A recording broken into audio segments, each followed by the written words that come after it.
Hi guys, Robert McGowan here from Practically Free Porsche, and today I thought I'd talk to you about the fabulous Porsche Boxster. There's been some sort of a chat over the years about the Boxster being the poor man's Porsche, but guys, that's complete BS. If you've ever driven one, you'll know what I'm talking about. Boxster is very much a real Porsche, and it's a fantastic driving tool. It's just as good as an N11 in many ways. In fact, in some ways, it's actually better. I say that because depending on your driving style, you might prefer the mid-engine configuration of the Boxster. It's almost got like a perfect balance, and it's really, really easy to drive a Boxster fast. That's one of the first things that you notice about a Boxster is just how easy it is to drive it pretty fast. It just gives you that kind of comfortable, secure feeling. So we'll talk about the Porsche Boxster 987 that came out in late 2004. I think it's a step up for the very first Boxster, the 986. Looks are subjective, and I think the 986 is a beautiful thing, but for me, the 987, the second generation Boxster, it's just a kind of an all-round better looking machine. It's got the different shaped headlights for a start. Now, depending on what your thoughts are on the fried egg headlights, I quite like them, but some people didn't. The 987's got the more rounded headlamps. I'll just show you. I'll share a photo of my car that I had for a few years. Here it is, and this is my 987S on the banks of Loch Lomond. Now, on a good day with the roof down, I can tell you that the Porsche Boxster is pretty much, I would say, impossible to beat. And as far as value goes, the Boxster has got to be the ultimate Porsche bargain. I mean, you can buy an early 986 for under £5,000 in the UK, and that's the price of a nice 2-week holiday here. The 987, you're maybe looking at getting closer to about 7, 8, maybe 10 grand plus. I would say for a nice one with average miles, I would say expect to pay between about 10 and 13 grand. That will buy you a lovely car, something similar to what we've got here. So we can see this is an 05 registration, Boxster S 3.2, 280 brake horsepower, gets to 60 in about 5.1 seconds. Fast enough. The Boxster isn't particularly ballistic in straight line acceleration, but what it does have is fantastic road holding abilities in the corners. There's not much that can beat it in the corners, and it's so sure-footed and secure. It really does inspire confidence to push on. It's very, very hard to make the back end come out in one of these cars. I've tried. Not so much in the wet, it's a bit easier in the wet, but these cars, these particular models have got PSM, that's Porsche Stability Management, in the 987S, and it's like traction control, kind of holds you in place.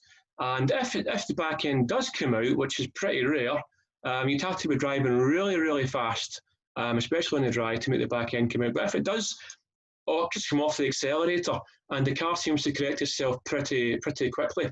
Unlike an N11, where you drive around a corner too fast and come off the accelerator, you'll experience snap oversteer where the back end swaps sides with the front.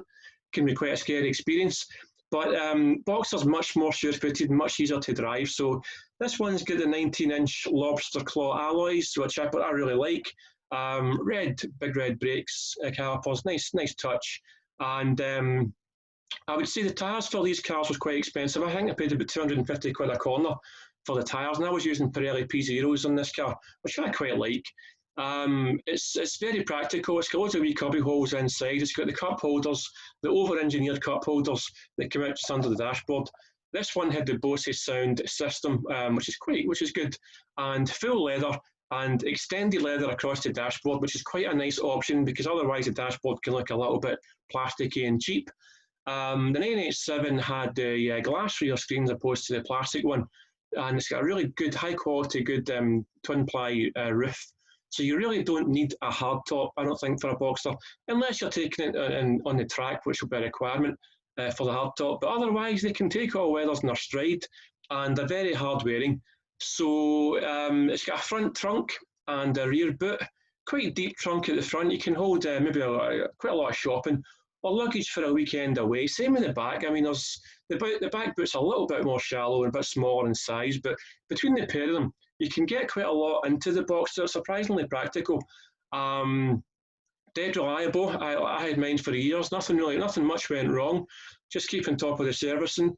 I would expect to pay around about £1,500, maybe £1,000 to £1,500 on maintenance on most Porsches. Some years you won't spend that, some years you might spend a little bit more, but on average, expect to budget for around about that. Road tax in this particular car in the UK was surprisingly expensive. I think it was about 430 quid, which I was a bit surprised about. Insurance was quite cheap. I think it was about 300 odd quid on a limited mileage of 7,000 a year. And other than that, nothing much went wrong. I replaced the water pump, which was making a kind of whiny sound, which is a very common replacement item on a lot of water-cooled Porsches in general, including the Boxsters, Caymans, and 911. Seems to be the kind of water pump on this era of cars is a kind of weak area, and it seems to go. So expect to pay about maybe 500 quid roughly, 600 quid at an independent garage to get that fixed.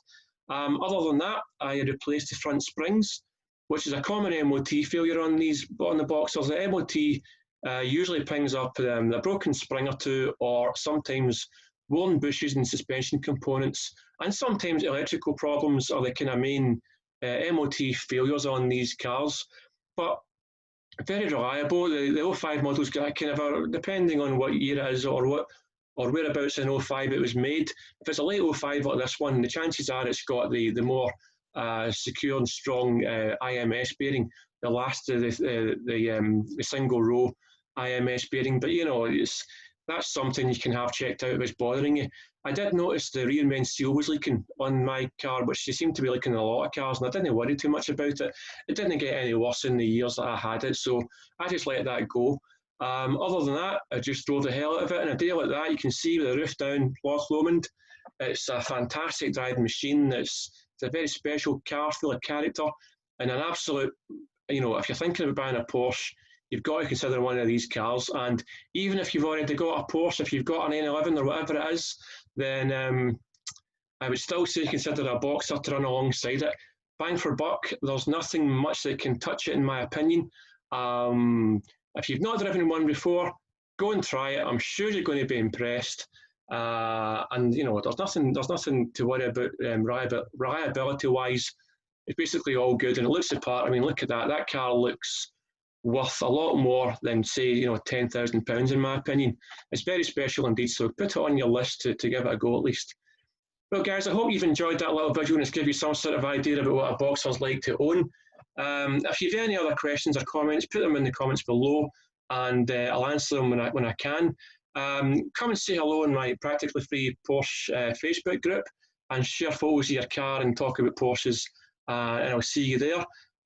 So again guys, nice chatting to you. Leave me a wee thumbs up and hit subscribe, and I'll see you in the next video. Cheers guys.